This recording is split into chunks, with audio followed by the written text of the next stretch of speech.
India TV 9 news Maharashtra.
आता हे जे जड वाहतूक चालती आहे हे रात्री 10 ते सकाळी 10 ह्याच्या अन्यथा चालू होऊ नये। आता हे जड वाहतुकीमुळे हे सगळे प्रकार घडायला लागलेत।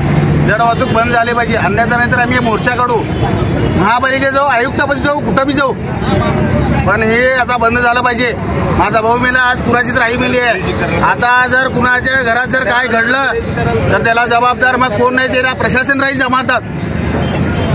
आणि यात राज शिंदे तुम्ही सांगा, यात पूर्ण प्रशासन जबाबदार राहील आणि तीव्र आंदोलन या संगमेश्वर नगर, पडगाजी नगर, मल्लिकार्जुन नगर, राजू नगर, किसन नगर आज एक विनाकारण एक रस्ता ओलांडताना एक मृत्युमुखी एक नाही कुणाची तर आई एक बहीण असं एकाचा घात झालेला आहे। ही जड वाहतूक इथं ह्या रोडला बंद झालीच पाहिजे। आम्ही निषेध करतो ह्या वाहतुकीचा।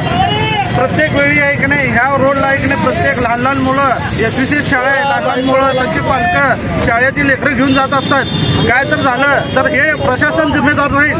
तुम्ही तीव्र आहे की नाही ह्याचा कायदा काढून आहे की नाही त्या जड वाहतुकी बंद करावी, हे आहे की नाही प्रशासनाला विनंती आहे। ह्या ठिकाणी जड वाहतूक आता ह्या सरकारने बंद करायला पाहिजे।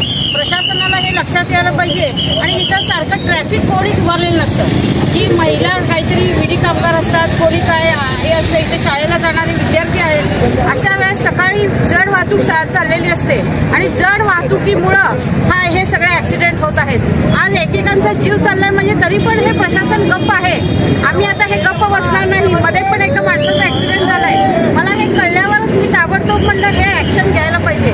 आता हे आमच्या इथले युवक सर्व आता हे आंदोलनासाठी तयार आहेत, कारण सारखं सतत एकेकांचा जीव चाललाय।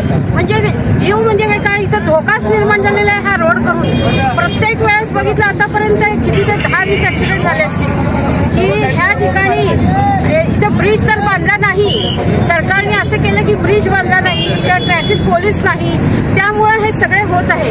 आज फार मोठा आपल्या ह्या भागावर संकट आलेलं आहे। अचानक जीव जातो म्हणजे काय करायचं सांगा। अशा तिकडून गाड्या येतात आणि गाड्या आल्या की महिलांना गडबड असते, विडी कामगार असतात, काही शाळेला जाणारे असतात, काही कामाचे असतात। असा रोड केला की काही कळतच नाही की इकडून इकडं ह्या यशराज नगर पासून इकडे येताना असंच आहे, ह्या सर्व्हिस रोडला जावं की ह्या रोडला, म्हणजे हे दोन्ही रोड इथं असल्यामुळं आणि तिथं रहदारी वाहतूक आहे, लोकांची ये-जा जास्त आहे आणि विडी कामगार आणि MIDC कामगार वर्ग आहे। त्यामुळं या ठिकाणी प्रशासनाने ताबडतोब लक्ष घालावं आणि ती पहिला बलकर अटक करा।